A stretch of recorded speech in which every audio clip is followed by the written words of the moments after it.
मैं हूं तारिक नूर मलिक। आप देख रहे हैं टुडे मीडिया नेटवर्क। आज हमारी खुशकिस्मती कि आज हमारे साथ जो शख्सियत मौजूद है वो किसी तारफ की मुताबिक नहीं है। बहुत बड़ा नाम, बहुत बड़ी जर्नलिस्ट हैं, बहुत बड़ी राइटर हैं और उनका नाम ही काफ़ी है। रियाम खान साहबा, हम उनके बेहद मशहूर हैं कि उन्होंने अपने कीमती टाइम से नवाजा। मैम, सबसे पहले तो बहुत शुक्रिया टाइम देने के लिए। जज़ाकल्लाह, बहुत शुक्रिया आपने बुलाया। और थोड़ा सा हालात हाज़रा पे गुफ्तगू करेंगे जो मौजूदा सूरत हाल है मुल्क की और इलेक्शन के हवाले से। तो ये बताइएगा कि मौजूदा सूरत हाल आप इलेक्शन के हवाले से क्या देख रहे हैं? मौजूदा सूरत हाल में इलेक्शंस के हवाले से ये देख रही हूँ कि वो तमाम पार्टीज़ जो कि शोर कर रही हैं, जो कि सियासी जमातें हैं, जो कि इलेक्शंस बर वक्त और साफ और शफाफ इलेक्शंस का शोर कर रही हैं। मुझे लगता है कि कोई भी सियासी पार्टी इलेक्शंस करवाने पे या इलेक्शंस में हिस्सा लेने पे कोई इतनी ज़्यादा शौक नहीं रखती। मेरा ख्याल है कि सारा बयानिया जो है वो ज़्यादा शौकिया है, लेकिन इलेक्शंस का किसी को मुझे लगता है कि शौक जो है वो जेन्युइन नहीं है, दिलचस्पी नहीं है। तो मैम ये बताइएगा कि आप देख रहे हैं इस जो मौजूदा इंतखाबात अगर वक्त पे होते हैं तो तमाम जमातों को क्या लेवल प्लेइंग फील्ड है, मुयसर है? देखिए, जो सियासी जमात है उसको तो लेवल प्लेइंग फील्ड मैसर है, और उसकी वजह यह है कि ये जो एक बात बार बार कही जा रही है कि अब कोई नया लाडला है या कोई नई लाडली जमात है, तो अगर ऐसा होता तो वो चेहरे पे कुछ और ही रौनकें होती। तो मेरा ख्याल है कि अब ये जो लेवल प्लेइंग फील्ड जो लोग कह रहे हैं कि लेवल प्लेइंग फील्ड नहीं है, उसकी वजह यह है कि कुछ सियासी पार्टी जो है उन्होंने कुछ काहिली की है, सुस्ती की है। उन्होंने कुछ बातें जो कि तजिया निगार, अवाम, दानिशमंद उनको बताते रहे हैं कि किस तरह से आपने राब्ता उस्तवार रखना है अवाम के साथ, अपने पार्टी वर्कर्स के साथ, उन्होंने नहीं रखा। तो लोग, जाहिर है, महंगाई का दौर गुजरा है, महंगाई गुजर रही है, हाईएस्ट इन्फ्लेशन ऑन रिकॉर्ड हमारी सितंबर 2023 में हमारी तारीख की सबसे हाईएस्ट रेट ऑफ इन्फ्लेशन रहा है। तो ऐसी बातों में और ऐसे औकात में चाहिए तो यह है कि अवाम से लीडर का जो रिश्ता है वो इस्तवार रहे, और हमारे जितने भी लीडरान हैं, चाहे वो पार्टी लीडर्स हों या निचले तबके के छोटे छोटे बड़े लीडर्स हों, वो अपने हलकों का दौरा ही नहीं करते, वो अपने हलकों के साथ बिल्कुल बेखबर हैं। तो इस वजह से मेरा ख्याल है कि उनको लेवल प्लेइंग फील्ड इसलिए नहीं दिखाई देती क्योंकि उनकी मकबूलियत गिरी है। अब एक वो जो ग्रोह है जिसको तो मैं तो सियासी जमात कहना मुश्किल हो गया है क्योंकि उनकी हरकतें दहशतगर्दों की तरह रही हैं, तो अब अगर वो कहें कि लेवल प्लेइंग फील्ड नहीं है तो उनका कहना बनता है, क्योंकि जाहिर है आधे से ज़्यादा रूपोश है। आपने उनकी टिकट्स देख ली हैं जी। पीटीआई की टिकट जो अलॉटमेंट है वो मुझे समझ नहीं आ रही कि अगर हमें ये पता नहीं है कि ये लोग हैं कहाँ, सरहद के इस पार हैं कि सरहद के उस पार हैं, तो वो इलेक्शंस में कैसे कंटेस्ट करना वो चाहते हैं? क्या ये सब कुछ वर्चुअली होगा, ये सारा एआई के थ्रू होगा, जैसे ये अपनी टेलीथॉन्स करते हैं, जैसे ये अपने बयानात करते हैं? तो चले ठीक है, ऐसे आप कंटेस्ट भी कर लें, तो क्या पार्लियामेंट में भी आप एआई को बिठाएंगे?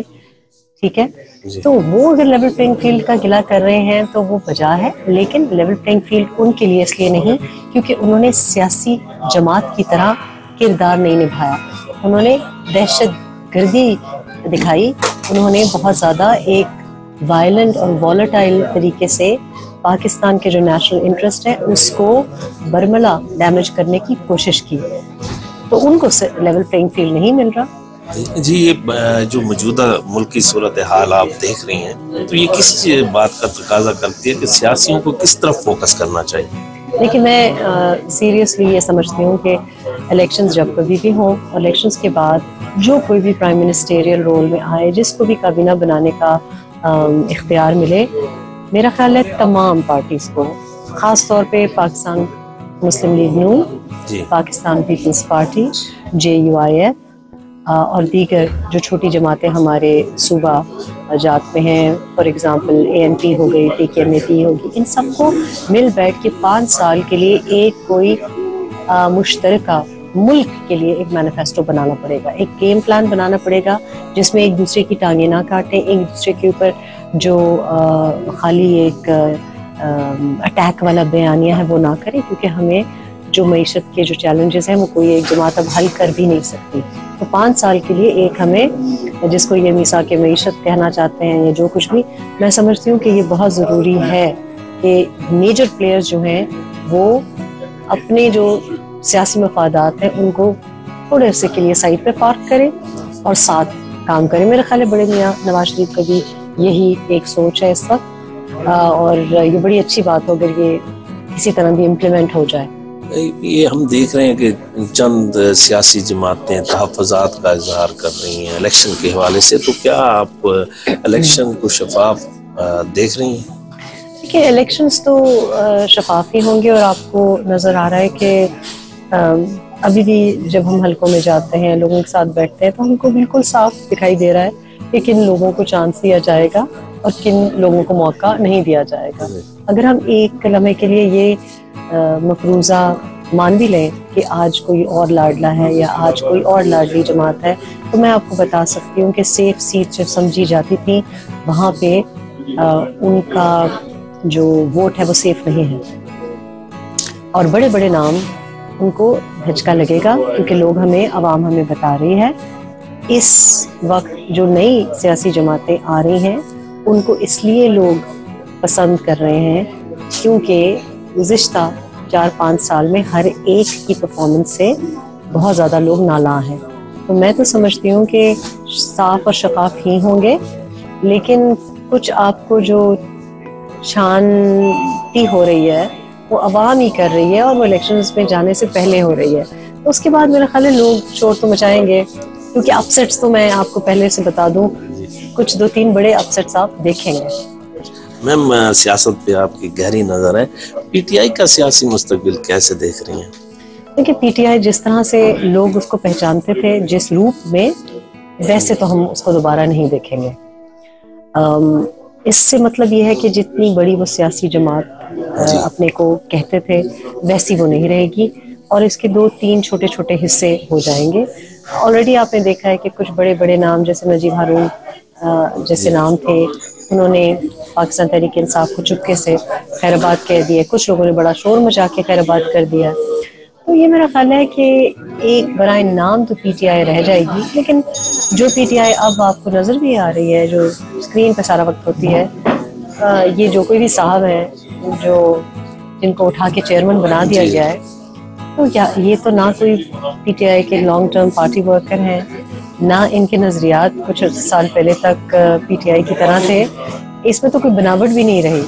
तो मैं तो समझ रही हूँ कि PTI भी अब PPP ही बन गई है, तो एक PPP बड़ी PPP है और एक PPP 2 है और एक PPP 3 है।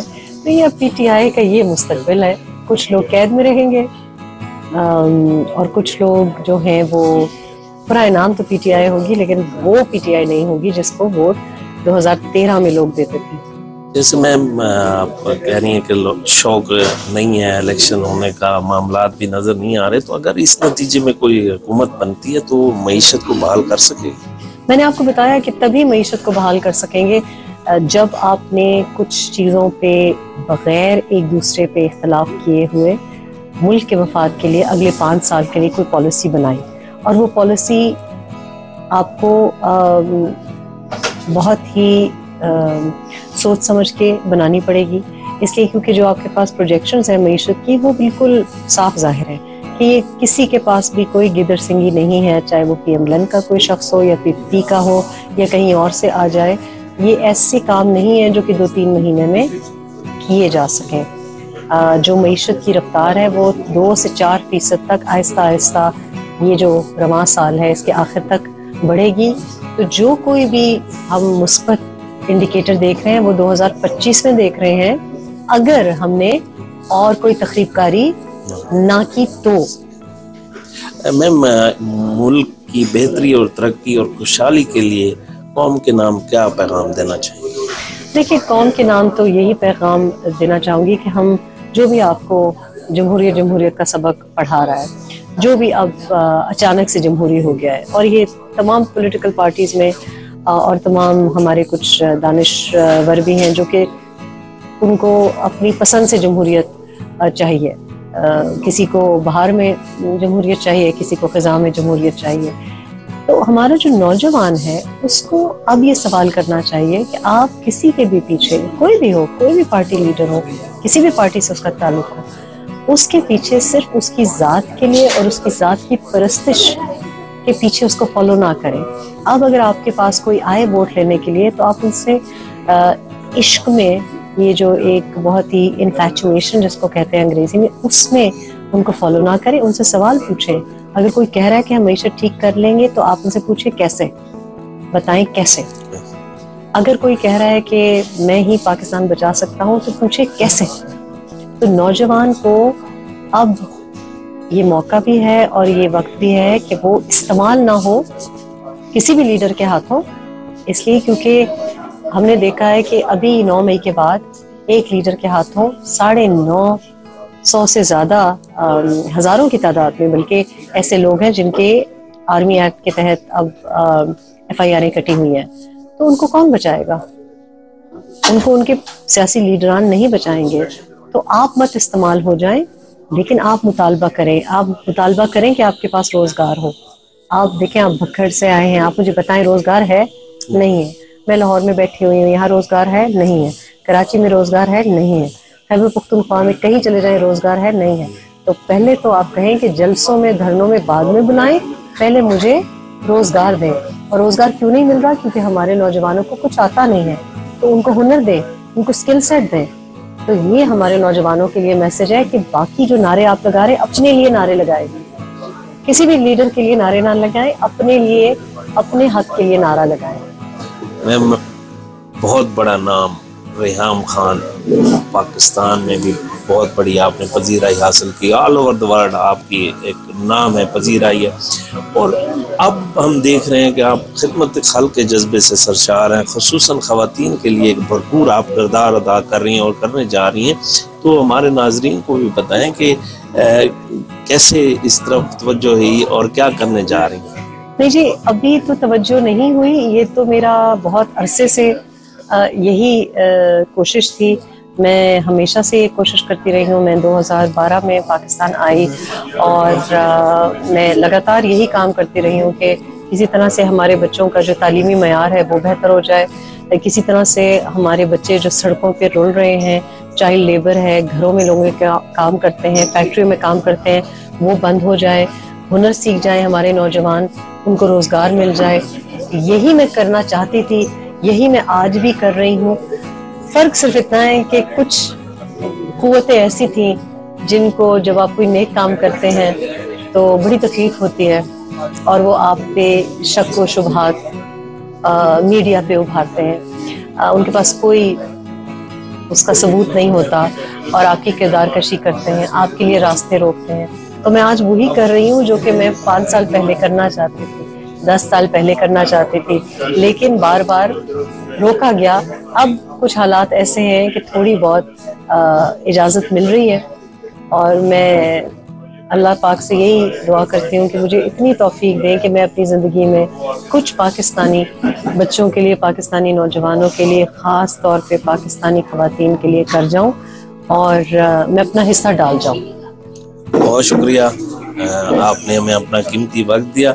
जी नाज़रीन, आपने गुफ्तगू सुनी। ये थी रेहाम खान, किसी तारफ़ की मोहताज हैं और मैं मोहताज नहीं हूँ। मैं इन पर लफ्ज़शाही भी नहीं कर सकता क्योंकि अल्फाज बहुत कम पड़ जाएंगे। इनमें जो एक खिदमत का जज्बा हमें देखने को है, ये जो ख़वातीन के लिए ख़ुसूसन ये खिदमत और काविश कर रही हैं, इन ये लायक तस्लीम है। हम इन्हें खराज तस्लीम पेश करते हैं और आने वाले दिनों में आप देखेंगे कि पाकिस्तान और पंजाब भर के पसमानदा इलाकों में इनके विज़िट होंगे और ख़ुसूसन ख़वातीन को ये उनके अंदर जो उनका पोटेंशल है उसको उभारेंगी और उनको ये खुद कफील बनाना की जो इनकी ख्वाहिश है, इसको भी हम सलाम पेश करते हैं। और बकर का भी इनका आगे विजिट होने वाला है और ये बकर भी आएंगी और इंशाल्लाह बकर के लोग भी इनसे मिलेंगे। और इसी तरह हम इनके लिए दुआगो भी हैं कि ये जो पाकिस्तान के लोगों के लिए इनके और गरीब लोगों के लिए इनके दिल में जो कदर और जज्बा है उसको हम सराहते हैं। अल्लाह ताला इन्हें सेहत सलामती दे, कामयाबी दे। इसी तरह इंशाल्लाह जब ये बकर आएंगी तो फिर खुसूसी गुफ्तगू आपको बकर भी दिखाएंगे। तब तक इजाज़त दीजिए, अल्लाह हाफ़िज़।